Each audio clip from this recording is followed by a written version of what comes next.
Step away from that rack. Ethan Cole's voice cut through the Strategic Operations Center hard enough to make every head turn. Red warning lights pulsed across Naval Station Greyhaven, washing faces in emergency color. Server fans roared behind smoked glass. Keyboards clattered. Headsets crackled.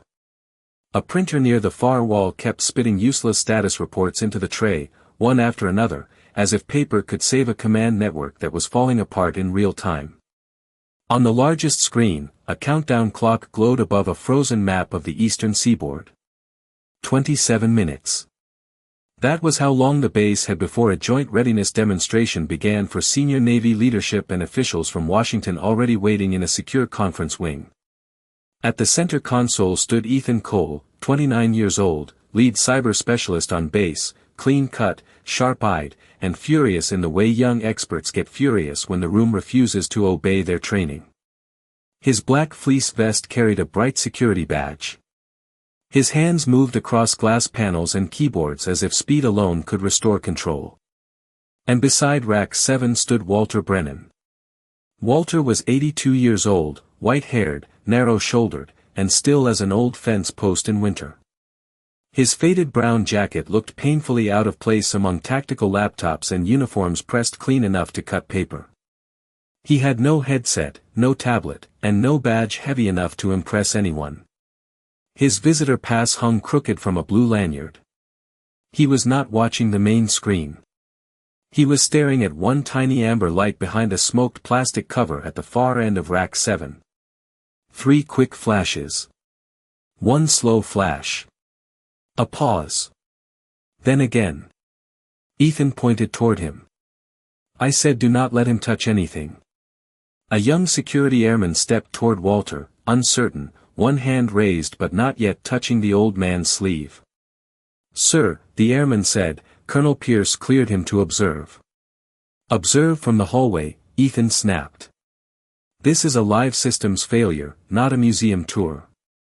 A few nervous laughs slipped through the cyber team. Thin. Mean.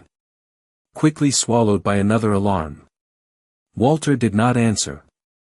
He tilted his head slightly, listening past the alarms, past the fans, past the people calling out errors from every station. His pale eyes stayed fixed on that amber light. 3 quick. 1 slow. A pause just long enough to feel wrong. Maya Whitaker saw it from Station 4. She was 24, the newest systems analyst on the floor, and still young enough in the job to notice what older people stopped noticing. Ethan trusted dashboards. The room trusted Ethan. But Walter watched the equipment the way her grandfather used to watch summer clouds over a dry field, not afraid, not impressed, only measuring what the sky was about to do. The overhead lights dimmed once. The main screen went black. For half a second, the Strategic Operations Center forgot how to breathe. Then the display returned in 6 red panels. Primary communications degraded.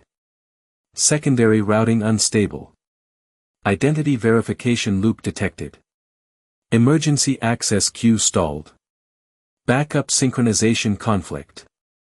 Autonomous restoration pending. Bring up the incident map, Ethan barked. Cut every inbound connection except command authorization. I want the perimeter sealed and the artificial intelligence triage report on the main display. Walter spoke for the first time. Your clocks are arguing. His voice was low and rough, almost lost beneath the alarms. Ethan turned slowly. Excuse me. Walter pointed, not at the main screen, but at the amber light. That bridge is not following the house clock. A few specialists glanced toward Rack 7. Then they looked back at Ethan, unsure whether taking the old man seriously would be dangerous for their careers. Ethan gave a short laugh without humor. We are looking at a possible coordinated intrusion on a restricted naval command network, and you are diagnosing a light bulb. Walter kept his eyes on the amber flash. It is not a bulb, he said. It is a heartbeat. The word settled strangely in the room. Maya looked down at her log window. The backup handoff had failed after 9 seconds. So had the access queue.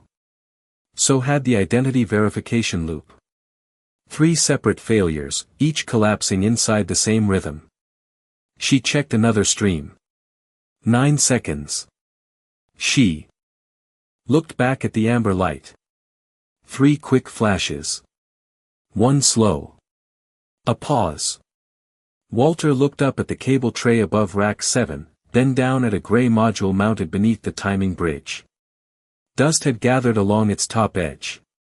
Nobody had touched it in a long time. Who installed the bridge? Walter asked. Ethan turned with a smile that had no warmth in it. Mr. Brennan, I am going to explain this once. That is a legacy timing bridge. It passes synchronization only. It does not control access permissions. It does not control routing. It does not control authentication. Walter looked at the module. It is telling you where the problem started. A young specialist at the rear gave a quiet snort. Another looked away too late to hide a grin. Ethan stepped closer to Walter, stopping just inside the old man's space. Colonel Pierce said you worked communications, Ethan said. Is that right? Walter answered without looking at him. For a while. Radios? Among other things. Ethan let the pause stretch so everyone could hear the insult before he spoke it. We are trying to save a modern command network, not fix a shortwave set in somebody's garage. The laugh that followed was small, nervous, and ugly. Walter absorbed it without blinking. Do you know what a zero-trust identity loop is, Mr. Brennan? Ethan asked. Do you know what automated lateral containment means? Walter finally turned his head. His pale eyes settled on Ethan with a calm so complete that the younger man's smile faltered for half a second. I know what a system sounds like when it is obeying the wrong clock. No one laughed that time. Maya pulled up the architecture map for the legacy bridge. It took 3 searches, 2 outdated file paths, and a folder marked retired infrastructure. The schematic appeared dull and gray on her screen, an old road under new asphalt. Timing bridge. Emergency cache reference. Manual override. Her throat tightened. Ethan, she said carefully, the bridge still feeds the emergency authentication cache. He turned on her. It should not. I know, Maya said.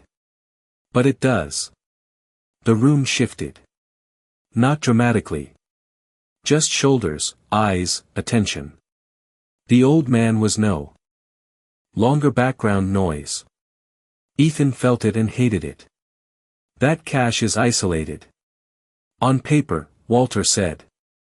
Ethan's patience broke. Airman, escort Mr. Brennan to the hallway. Now. The security airman swallowed and moved toward Walter. Walter did not step away. He did not resist.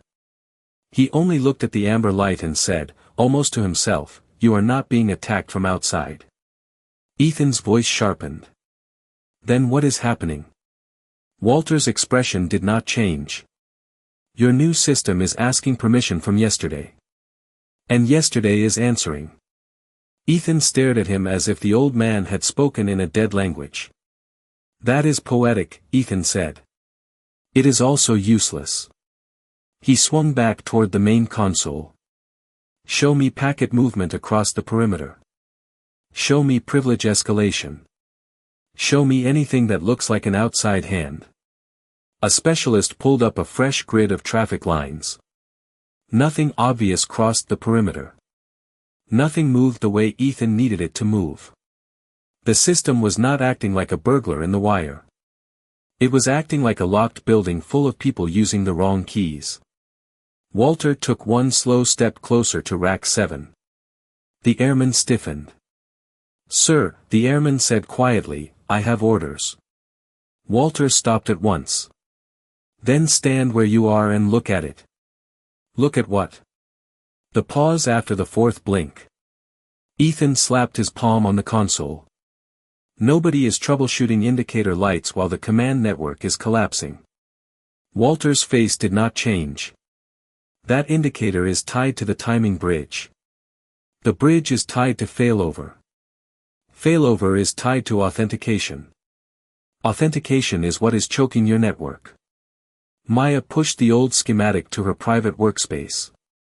She saw the emergency authentication cache connected by a reference path that had never been removed, only hidden behind newer labels. Ethan, she said, manual says the cache can fall back to the bridge if the house clock rejects a restoration event. That manual is obsolete. It is still connected. Then the documentation is wrong. Walter looked at him. Documentation is a photograph. The system is the house. The house does not care what the photograph says.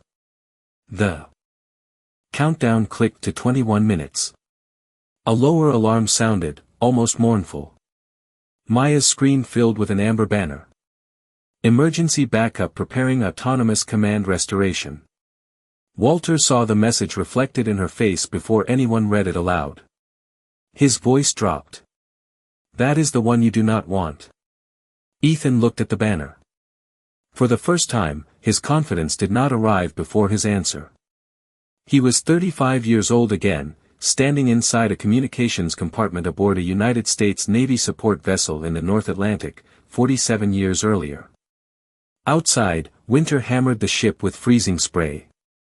The deck rolled under his boots. The air smelled of warm dust, damp wool, ozone, and insulation pushed too hard for too long. They had been running a readiness exercise near the edge of a storm system, keeping 3 vessels aligned by encrypted signal, timing pulse, and discipline. But Walter heard something wrong in the relay cabinet. Not a loud sound. Not a dramatic failure. Just a hesitation. A tiny pause between clicks, like a man answering a question after remembering the wrong name. On the signal panel, a small amber lamp flashed 3 times, then once, then left a breath of darkness behind it. The manual called it harmless drift. The manufacturer called it acceptable tolerance. Walter called it a lie wearing a uniform. Walter opened the panel with a screwdriver worn smooth by years of use. He switched the reference by hand and held the bridge steady for 30 seconds while the ship rolled beneath him. The amber lamp went dark. The relay clicks returned to rhythm. The fleet stayed aligned. No ceremony followed. No report carried the full story. Just a quiet nod from Thomas Harlan, a young operations officer then, pale from understanding how close the exercise had come to failure dressed up as success. That was the night Harlan had said, "Brennan, if you ever see that rhythm again, I hope somebody listens." Walter had answered, "Then I hope you are in the room." The memory broke as another alarm rose inside Naval Station Greyhaven. Walter was old again. Ethan Cole was staring at him with impatience dressed as authority. Maya's screen still read emergency backup preparing autonomous command restoration. Walter looked at the amber light on rack 7. "Stop that restoration," he said. Ethan's eyes narrowed. "It is automated for a reason." Walter did not raise his voice. So was the last one. The word automated hung in the room like a bad promise. Ethan looked from Walter to Maya's amber warning, then to the center console where the system was beginning to make decisions without asking anyone in the room. "Nobody touches the restoration sequence," Ethan said. "If we interrupt it during active failure, we could corrupt the emergency cache." Walter stepped closer to rack 7, slow enough that no one could call it sudden. "That cache is already poisoned by the wrong time reference. You do not know that. I know the rhythm. This is not a rhythm problem." Walter pointed at the light. "Then why does your crisis breathe every 9 seconds? Maya turned to her console and pulled up restoration timing. The sequence was not counting in clean intervals. It was hesitating, correcting, hesitating again. 9 seconds. 9 seconds. 9 seconds. Her fingers hovered over the keyboard, wanting to stop the sequence, afraid of the chain of command, afraid of being wrong, more afraid that Walter was right. Ethan saw her hesitate. Maya, hands off. She froze. The countdown screen showed 18 minutes. A new status banner appeared across the main display. Emergency restoration initializing in 12 minutes. Walter's jaw tightened for the first time. Not panic. Not anger. The look of a man who had watched small mistakes grow teeth. When that starts, he said, your backup will restore permissions from the wrong reference set. It will not look broken. That is what makes it dangerous. Doors will open and close by yesterday's rules. Command channels will trust stale credentials. Every correction your team makes will be treated like an intruder. Ethan shook his head, but slower now. You are guessing. Walter looked directly at him. No. I am remembering. The room went still around that word. Ethan pulled himself back behind authority. Airman, escort him out. I will not have a retired radio. Technician obstructing an active cyber response. The airman moved, reluctant but obedient.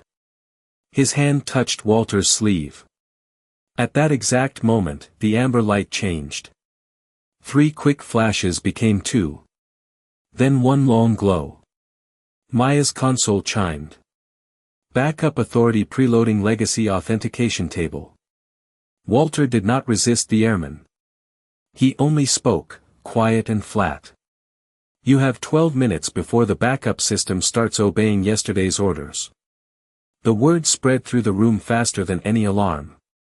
One specialist whispered, legacy table is active. Another said, that should not be possible. Ethan snapped toward them. Quiet.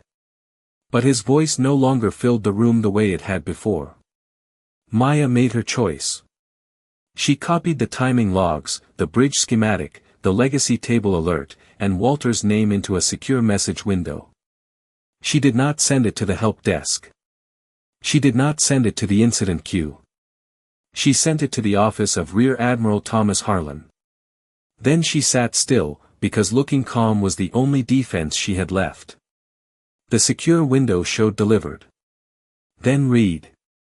Then nothing. Maya's headset clicked. A voice came through, clipped and controlled. This is Lieutenant Commander Reed, Office of Rear Admiral Harlan. Confirm your name and station. Maya Whitaker, Junior Systems Analyst, Strategic Operations Center, Naval Station Greyhaven. You sent a report involving a legacy timing bridge and a Walter Brennan. Is Walter Brennan physically in the room? Yes, sir. The line went silent. Say his full name. Walter James Brennan. 82 years old. Cleared in by Colonel Pierce as a technical observer. Another silence. Then a different voice came on, older, lower, carrying command without needing volume. Miss Whitaker, this is Rear Admiral Thomas Harlan. Do not put me on speaker. Do not announce this call. Answer only yes or no unless I ask otherwise. Is Mr. Brennan being removed from the room? Maya's fingers tightened on the edge of her desk. Yes. Stop that from happening. Her throat went dry. Sir, Mr. Cole ordered security to escort him out. Mr. Cole does not understand who is standing beside his server. Rack. Maya glanced at Ethan. He was leaning over another console, trying to force the network back into a problem he knew how to win. Sir, emergency restoration initializes in 11 minutes. Is the amber indicator on the timing bridge showing 3 short pulses, 1 long pulse, then a pause?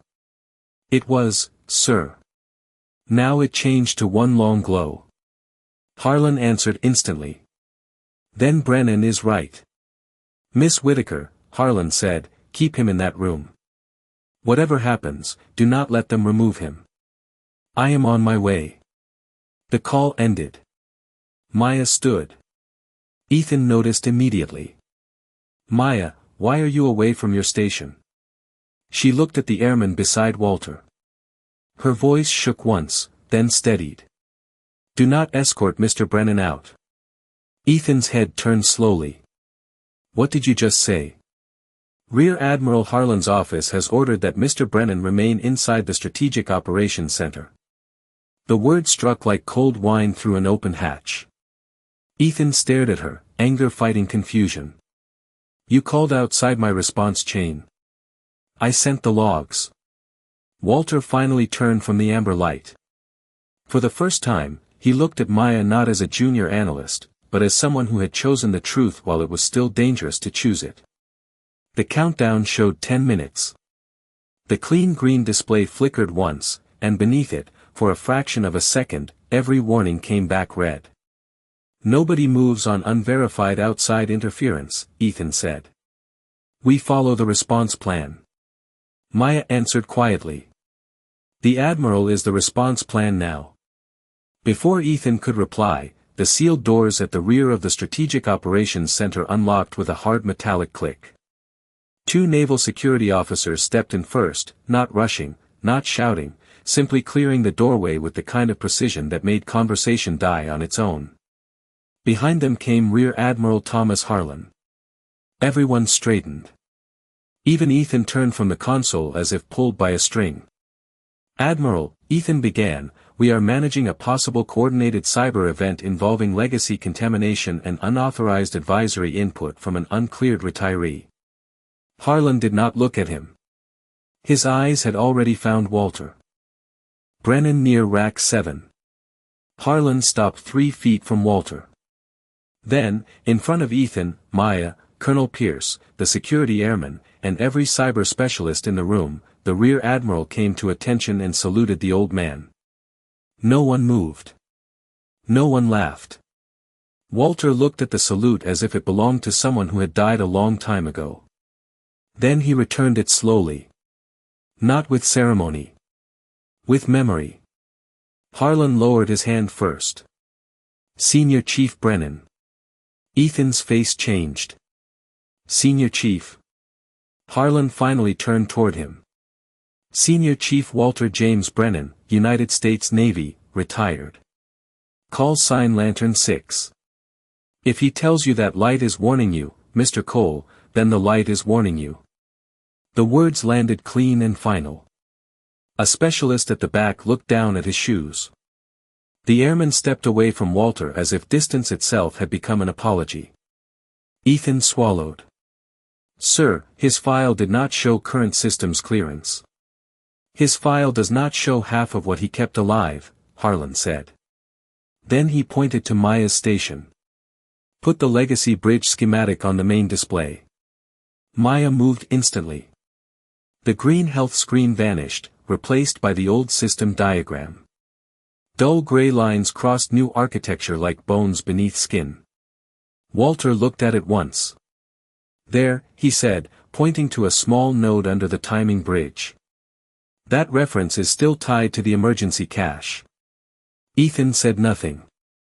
Harlan did not raise his voice. You heard him. Do exactly what he says. The countdown showed 7 minutes. The amber light began to pulse again.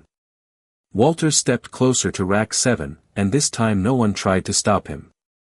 Rear Admiral Harlan stood beside him, silent, giving the old man the one thing Ethan had refused from the start.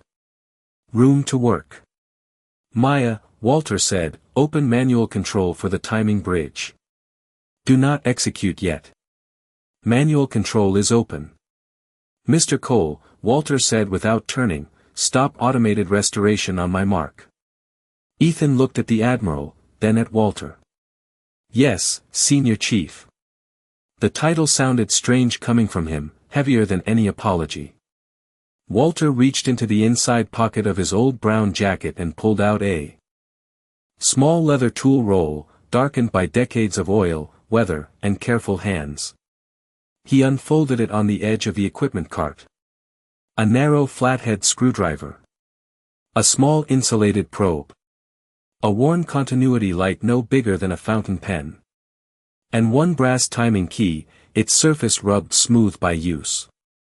He opened the side cover of the timing bridge with 2 slow turns. A faint smell of warm dust and old circuitry drifted into the room. The new clock is clean, Walter said.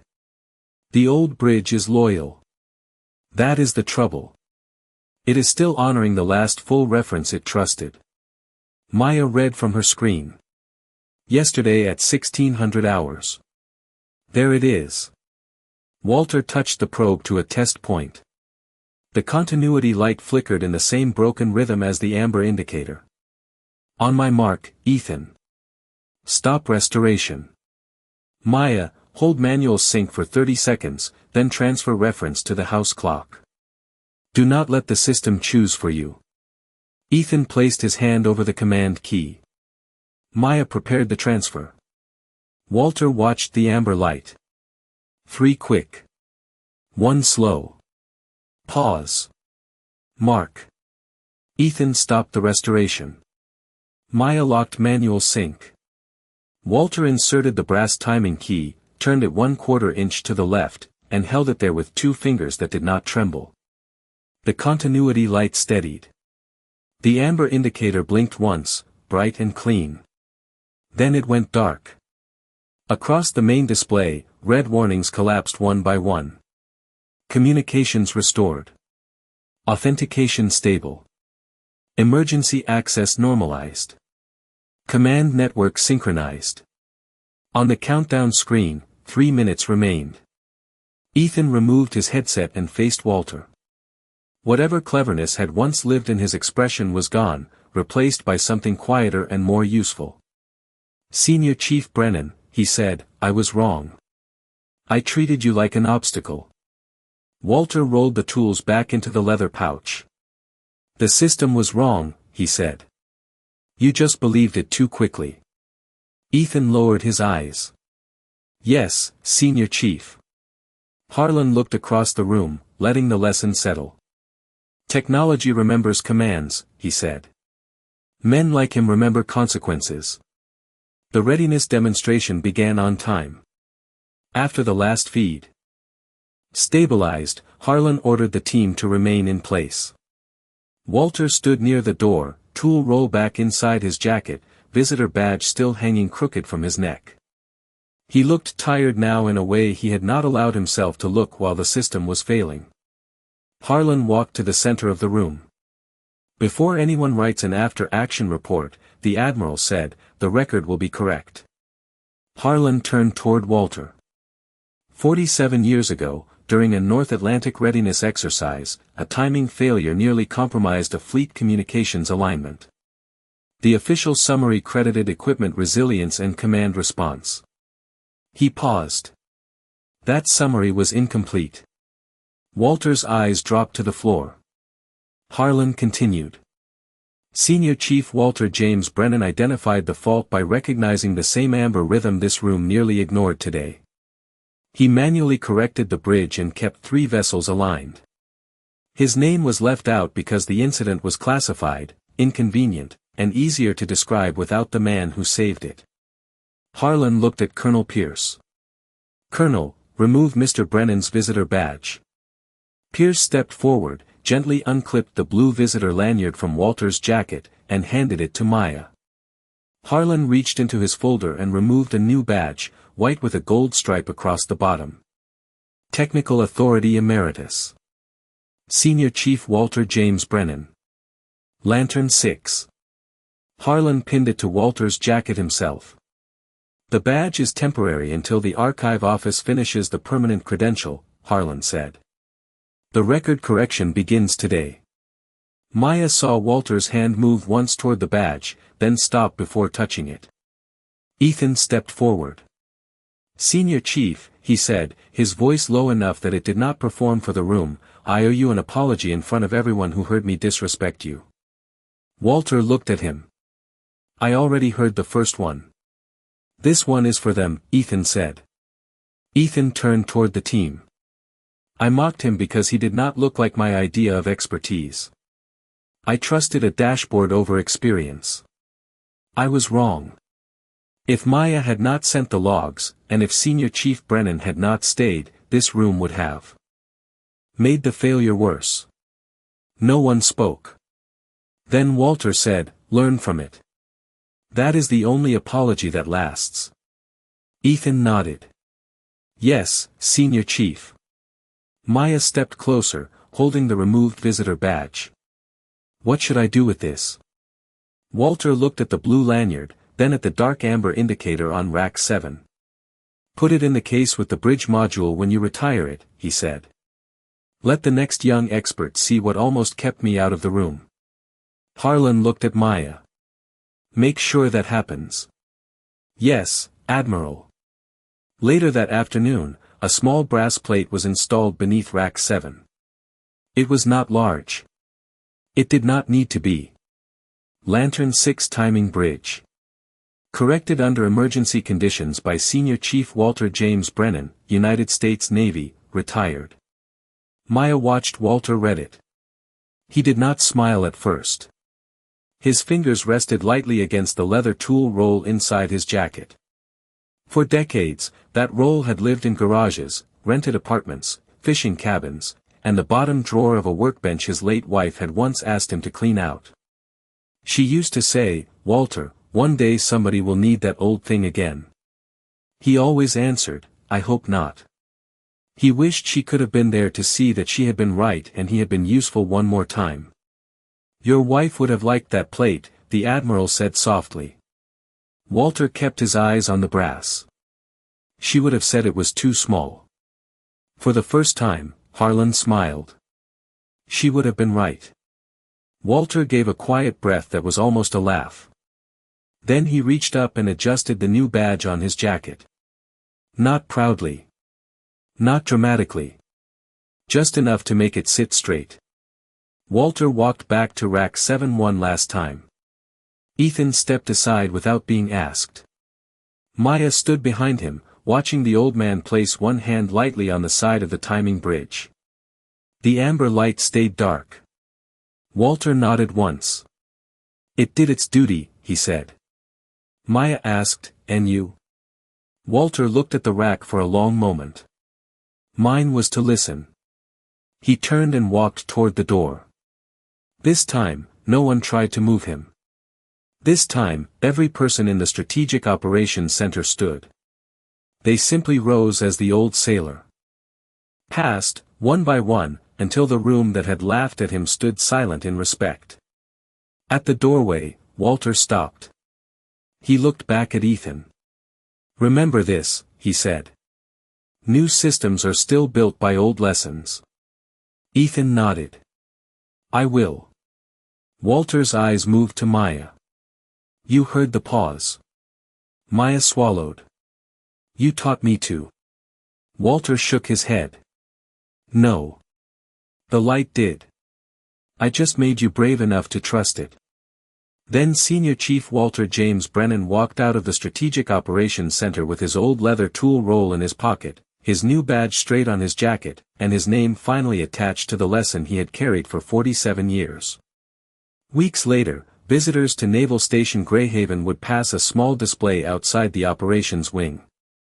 Behind glass sat an amber indicator lens, a brass timing key, a faded visitor badge, and a photograph of Walter Brennan standing beside rack 7 while Rear Admiral Harlan saluted him. They understood what the young sometimes learn too late. A system can be modern and still depend on an old hand. A man can be dismissed by a badge and still carry the answer. And sometimes the smallest light in the room is not warning you about the machine. It is warning you about your pride.